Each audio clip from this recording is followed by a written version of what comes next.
Marami na sa atin ang nauhumaling sa pagkuha ng mga video, either para sa vlogs, projects, trabaho, o simpleng pag-record ng moments na gusto nating maalala at balik-balikan. Kung noon ang pag-record ng high definition at professional videos ay nangangailangan ng mamahaling gadgets, well, sa panahon ngayon, kaya na rin nating gawin yan gamit lang ang smartphone. Sa ilang simpleng tips at kaunting pagsasanay, kahit sino ay kayang kumuha ng magagandang clips at footage para sa vlogs o dokumentaryo gamit ang mobile phones.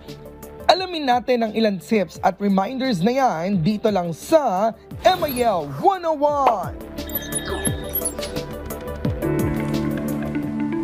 Mga ka-RSP, alamin na natin kung paano mapapaganda ang inyong mga video at footage gamit lang ang smartphones ninyo. Una rito tiyakin na maayos ang lighting o yung ilaw po. Isa sa mga pinakamahalagang bagay po yan sa pag-record dahil naapektuhan nito ang exposure ng subject nyo, lalo na kung kayo ay nagsushoot indoor. Gaya ng tinuro namin sa mobile photography last time, mas magandang gumamit ng natural light. So instead, mag-shoot kayo sa labas kapag umaga o hapon, o kung hindi naman ay mag-shoot malapit sa bintana para may pumapasok na liwanag. Iwasan yung mga madidilim o na lugar o sobrang maliwanag na spots dahil makaapekto ito sa kalidad ng inyong video.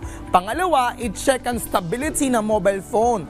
Maraming mga tao ayaw ang shaky na video. Sino ba naman kasi ang gusto manood na magalaw at malikot na clips, diba? So para maging stable ang inyong camera, gumamit ng tripod o ilagay ang inyong smartphone sa patag na surface. Kung wala kayong tripod, mag-improvise, subukan yung gumamit ng mga libro o kahon para ma-stabilize ang inyong mga phone. Pangatlo, ayusin ang framing. Isipin mabuti ang framing ng mga shot ninyo. Isa kasi sa pinaka-basic dyan ay yung tinatawag natin na rule of thirds o yung grid na nagdi-divide sa iyong screen sa 3 parte o 9 na boxes. Itapat ang subject o mahalagang details sa mga linya para mas maganda ang maging resulta ng inyong shot. Aralin pang iba. Aralin pa natin yung tulad ng mga compositions ito gaya ng leading lines, symmetry, golden ratio at rule of triangles. Medyo technical na yon. Pero try nyo rin, malay nyo mas mapaganda pa natin ang framing natin. Pangapat, iwasan ng digital zooming. Gaya sa photography, iwasan ng paggamit ng digital zoom dahil pinabababa nito ang resolusyon ng inyong videos. Kung kaya, mas mainam na lumapit na lamang sa subject kaysa mag-zoom in para mapanatili ang kalidad ng iyong shot. Panglima, siguraduhin na maayos ang inyong audio o yung tunog na kinukuha gamit ang iyong smartphones. Huwag kalimutan ang quality ng audio. Mahalaga ang magandang audio para sa isang video lalo na kung may sasabihin ng subject nyo o may kanta ang kinukuhanan nyo. Kung may external microphone kayo, mas mabuting gamitin ito. Kung wala, siguraduhin hindi maingay ang paligid habang nagre-record. Pero higit sa lahat, lalo na kung may audio po tayo, dapat angkop ito sa video na lumalabas. Kasi lalo na pinapanood po yan, mas importante lagi ang video kesa audio. At panghuli, magsanay at mag-experiment. Sabi nga nila, practice makes perfect.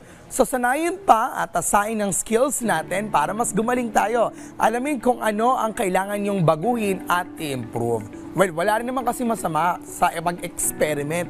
Subukan ng iba't ibang anggulo at estilo ng pag-video. Hindi naman kailangan na lahat ng skills o ways nyo ay textbook example. Ayan mga ka-RSP, sa mga tips na ito, masisiguro natin na mas makukuha kayo o makakuha kayo ng magandang video gamit ang inyong smartphone.